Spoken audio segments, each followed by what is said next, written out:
Lalu apa analisis psikolog klinis tentang perilaku tersangka penganiayaan David Ozora, Mario Dandi, Shane dan pelaku AG yang tergambar lewat rekonstruksi kemarin? Kita tanyakan langsung kepada psikolog klinis Liza Japria sudah bergabung bersama kami lewat sambungan dalam jaringan. Mbak Liza, apa kabar Mbak? Baik, Mas Tifal. Apa yang perlu diperhatikan penyidik untuk aspek psikologi klinisnya sehubungan dengan kasus penganiayaan terhadap David ini, Mbak? Ya, yang pertama yang harus kita perhatikan adalah naik turunnya emosi dari kedua tersangka ya. Yang mulai dari awalnya tadi terlihat tengil, songong, kemudian sempat nangis, kemudian sepertinya lemas. Nah, ini kan ada ledakan-ledakan emosi tersendiri yang bisa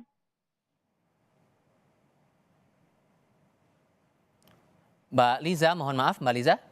salah besar Audionya bahwa sempat terputus, mohon maaf, boleh diulang kembali Mbak penjelasan Anda?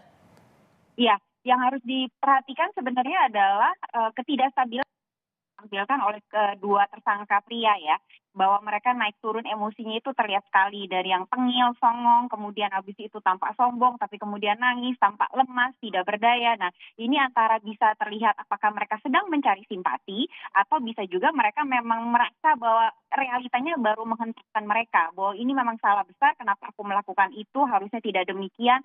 Itu yang mengakibatkan terjadinya naik turun emosi yang ditunjukkan oleh mereka. Kemudian pula yang harus kita perhatikan betapa kejingnya perilaku yang mereka lakukan, mengapa ini sampai terjadi. Nah, ini yang harus dianalisa juga lebih lanjut sepertinya.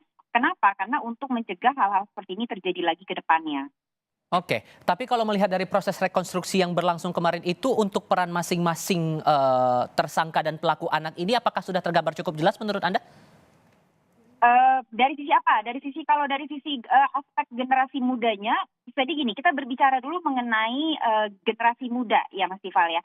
Jadi yang salah satu karakteristik terpenting dari remaja memang adalah harus diterima oleh lingkungan, oleh peer groupnya, oleh sahabatnya. Jadi ketika sahabatnya kemudian meminta dia untuk melakukan satu hal, ketika dia tidak punya akar yang kokoh dalam dirinya, itu dia bisa mengiyakan. Nah, ini yang terlihat bahwa kayak seperti Shane, mungkin awalnya dia ya udah deh ngikut aja deh, mungkin karena selama ini pimpinannya, geng leadernya gitu katakan, atau yang selalu dielu-elukan itu adalah si Marionya, jadi dia ngikut aja, yang mengakibatkan terjadilah hal tersebut. Sementara dari Marionya sendiri, kalau kita lihat, kenapa dia sampai bisa melakukan perilaku keji seperti itu? Apakah memang tidak pernah ada contoh positif di lingkungannya?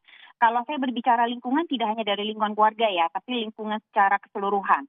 Karena anak-anak dalam tumbuh kembangnya itu membutuhkan contoh-contoh positif sehingga dia punya program yang positif juga di dalam dirinya.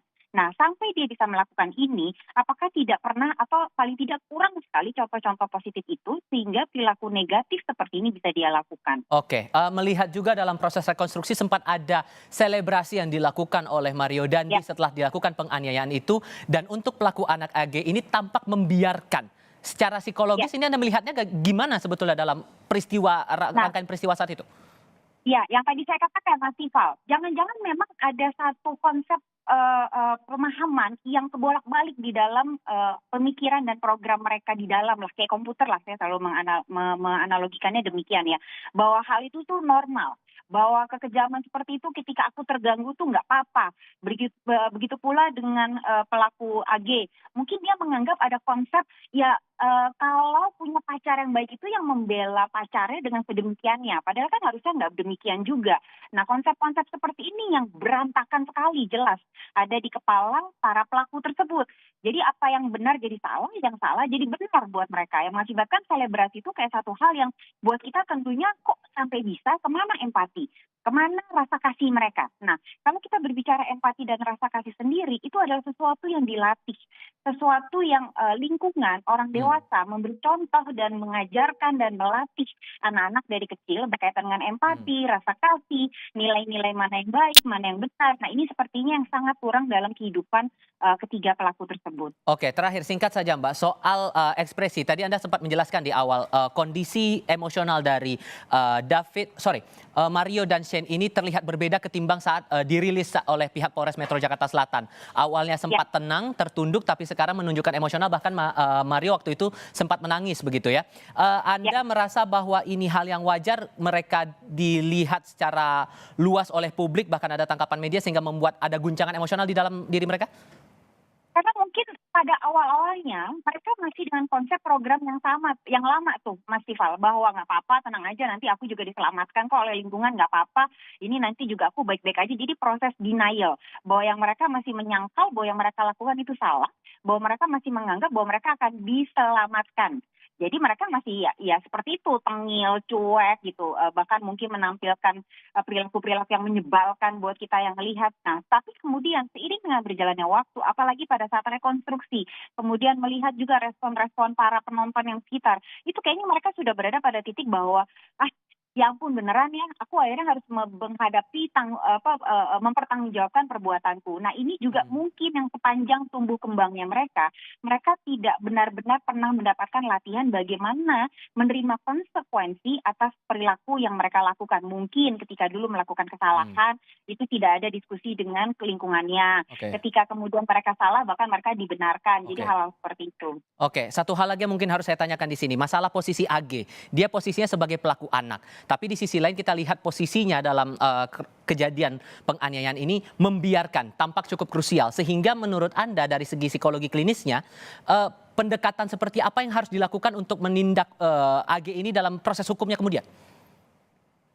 Ya tentu saja ada batasan-batasan hukum ya berkaitan dengan usia AG. Walaupun apa yang dilakukan AG jelas melanggar hukum. Nah, bagaimana penindakannya? Tentunya kayaknya udah ada kok sekarang yang namanya rehabilitasi anak, di mana dia dididik benar-benar di tempat rehab tersebut. Bagaimana juga dia mulai belajar untuk mempertanggungjawabkan perilakunya sesuai dengan kapasitas yang bisa dia pertanggungjawabkan berdasarkan dari usianya dia saat ini. Itu sih, tapi garis besarnya adalah dia harus mempertanggungjawabkan perbuatannya. Proses hukum ini masih terus berjalan di Polda Metro Jaya. Mbak Liza, terima kasih banyak sudah berbagi perspektif bersama kami kali ini di Kompas TV. Sehat selalu ya Mbak ya.